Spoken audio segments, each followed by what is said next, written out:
आप सभी को राम राम। मैं दीपक कुमार आप सभी का स्वागत करता हूं आदर्श डायलॉग में।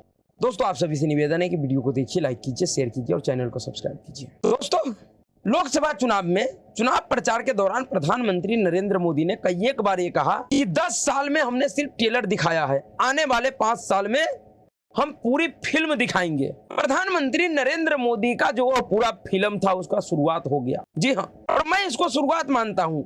जितना मेरे पास जानकारी है, जितना मेरा समझ है, उसके हिसाब से मैं इसको प्रधानमंत्री नरेंद्र मोदी जी के उस फिल्म का शुरुआत मानता हूँ। दरअसल ऐसा पहली बार हुआ है कि किसी घोर वामपंथन इस्लामिक जिहादी मानसिकता से ग्रसित एनजीओ गैंग के किसी सरगना को, बड़े लेवल के सरगना को, मानहानि के मामले में 5 महीने का कारावास की सजा हुई है।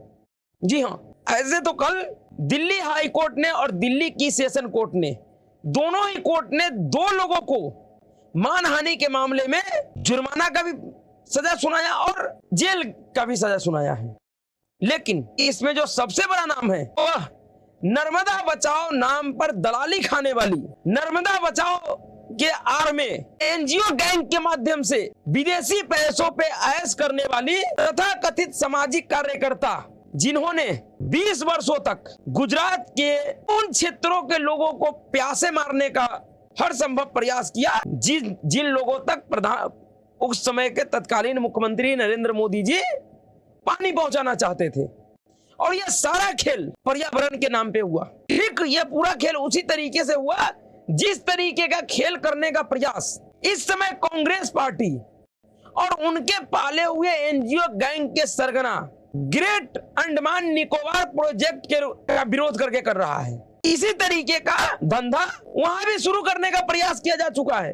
देश के बड़े बड़े तथा कथित पर्यावरणविद, मनोवैज्ञानिक, पशु पक्षियों का ऐसा फर्जी चिन्ह रक्षक जो बकरा ईद के नाम पे कटने वाले करोड़ों पशुओं के लिए अपने मुंह में ताला लगा लेते हैं, वो सब अब जीवों के नाम पे, पर्यावरण के नाम पे, आदिवासी के नाम पे तरह तरह के षड्यंत्रकारी रवैया को अपनाकर उस प्रोजेक्ट का विरोध कर रहा है। उस प्रोजेक्ट को वापस लेने का दबाव बना रहा है सरकार के ऊपर, जिससे सीधे सीधे चीन के ऊपर नकेल कसने का प्रयास सरकार कर रही है। जिस प्रोजेक्ट को पूरा हो जाने से चीन के ऊपर एक तरीके से एक आर्थिक संकट आ जाएगा और भारत के उन क्षेत्रों का जिनका नाम भी इस देश का अधिकतर लोग नहीं जानता है, उस क्षेत्र के माध्यम से पूरे भारत के विकास में 4 चांद लगेगा। लेकिन वहां भी मेधा पाटेकर जैसी आंदोलनजीवी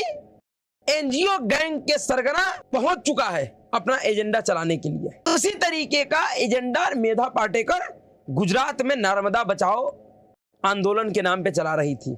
उसी समय इस मेधा पाटेकर ने, जो इस समय दिल्ली का उपराज्यपाल है बीके सक्सेना, उनके ऊपर साल 2000 में एक गंभीर आरोप लगाया था और प्रेस रिलीज जारी करके आरोप लगाया था। उनके ऊपर भ्रष्टाचार का आरोप लगाया था, जिसके खिलाफ बीके सक्सेना ने, इस मेधा पाटेकर के बीके सक्सेना ने मानहानि का मुकदमा अदालत में कर दिया। उस मानहानि के मुकदमे का सुनवाई होते होते इस एनजीओ गैंग की सरगना मेधा पाटेकर ने अपने इकोसिस्टम के ताकत के बल पर उस केस को गुजरात से सुप्रीम कोर्ट के माध्यम से दिल्ली ट्रांसफर करवा लिया, इस उम्मीद में कि दिल्ली में, क्योंकि इनका इकोसिस्टम मजबूत है, इनके साथ खड़ा होने वाला जो एक पत्रकारों का गिरोह है, गैंग है, वह मजबूत स्थिति में दिल्ली में रहता है। इसलिए इनको लगा कि दिल्ली में अगर केस चला जाएगा तब मुझे राहत मिल जाएगा। 23 साल के बाद कल दिल्ली के साकेत कोर्ट ने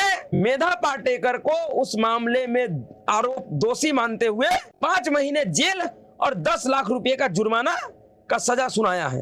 वो अलग बात है कि मेधा पाटेकर सेशन कोर्ट के इस फैसले के खिलाफ हाई कोर्ट और हाई कोर्ट के बाद सुप्रीम कोर्ट तक जाएंगी, क्योंकि इन लोगों के पास पैसों का कोई कमी नहीं है, ना ही इनके पास वकीलों का कमी है।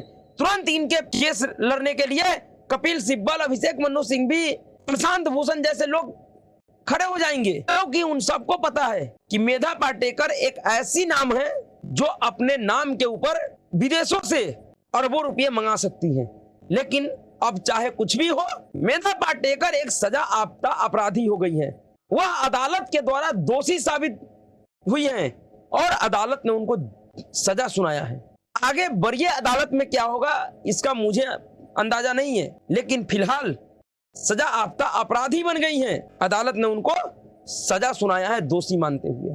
इसी तरीके से एक व्यक्ति और है जो घोर वामपंथी है और हिंदू विरोधी है। इस समय टीएमसी का सांसद है साकेत गोखले। साकेत गोखले को भी कल दिल्ली हाई कोर्ट ने 50 लाख रुपए का जुर्माना और राष्ट्रीय अखबार में माफीनामा छपवाने का सजा सुनाया है। उसके बाद अपने सोशल मीडिया अकाउंट पे भी वह माफीनामा लिखकर और 6 महीने तक रखेंगे।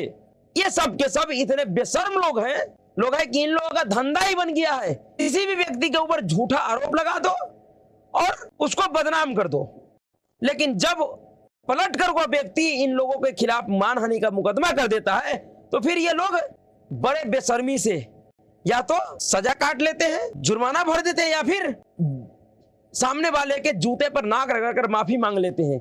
और यही काम अरविंद केजरीवाल कई एक बार कर चुका है। अरविंद केजरीवाल का भी आदत इन्हीं लोगों के जैसा है, क्योंकि अरविंद केजरीवाल भी नेता बनने से पहले एनजीओ गैंग का सरगना हुआ करता था। वो भी एनजीओ चलाता था और एनजीओ चलाने वाले जितने भी लोग हैं वो धरती के सबसे बड़े बेशर्म लोग होते हैं।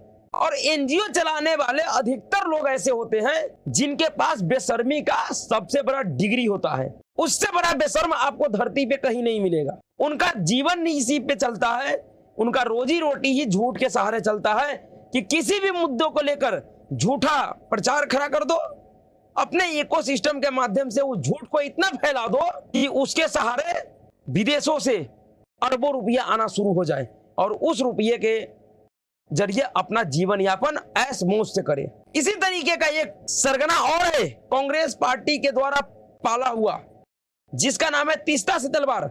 उस तीस्ता सितलवार का भी यही काम था, वो भी यही करती थी।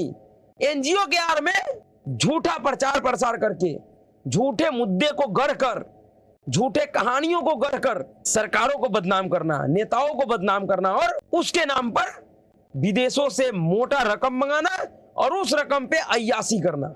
चाहे मेधा पाटेकर हो, चाहे तीस्ता सितलवार हो, चाहे साकेत गोखले हो, अरविंद केजरीवाल हो या फिर हर्षमंदर हो, ये सभी लोग कांग्रेस पार्टी के पाला हुआ ही तंत्र है।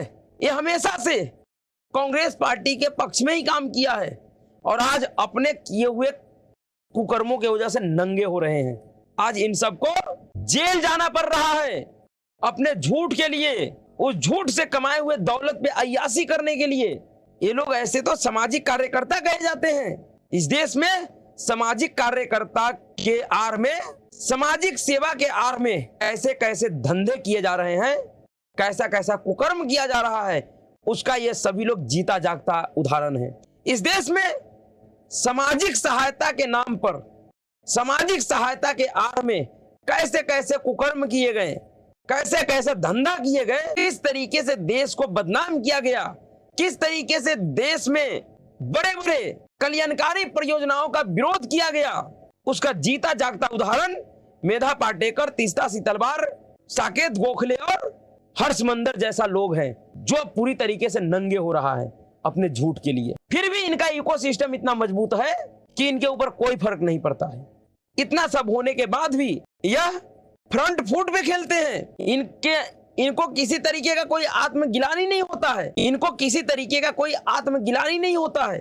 लेकिन इसके उलट जिस संगठन ने, जिन लोगों ने कभी भी देश विरोधी काम नहीं किया, कभी भी देश का खिलाफ नहीं काम किया, देश के कल्याणकारी प्रोजेक्टों का विरोध नहीं किया, उनके ऊपर एक छोटा सा भी आरोप लग जाए, कोई गली मोहल्ले का 2-2 कौड़ी का नेता लगा दे, उसके लिए भी वह अपने आप को आत्मगिलानी, उसके लिए भी वो लोग अपने आप को दोषी मान लेते हैं, अपने आप से ही अपने आप को दोषी मान लेते हैं।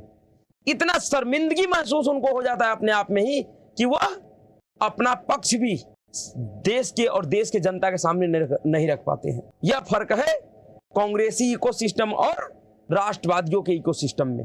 राष्ट्रवादी इकोसिस्टम को इन कांग्रेसी इकोसिस्टम से सीखना चाहिए, क्योंकि अगर सुअर से लड़ना है तो कीचड़ में उतरना पड़ेगा। जब तक आप इस कीचड़ से दूर भागिएगा, सूअर आपको इसी तरीके से भगाते रहेगा और आपके ऊपर हावी रहेगा। जिस दिन आप कीचड़ में उतरने का संकल्प कर लिए, उस दिन यह सूअर आपके सामने टिकेगा भी नहीं, आपको भगाने का तो दूर की बात है।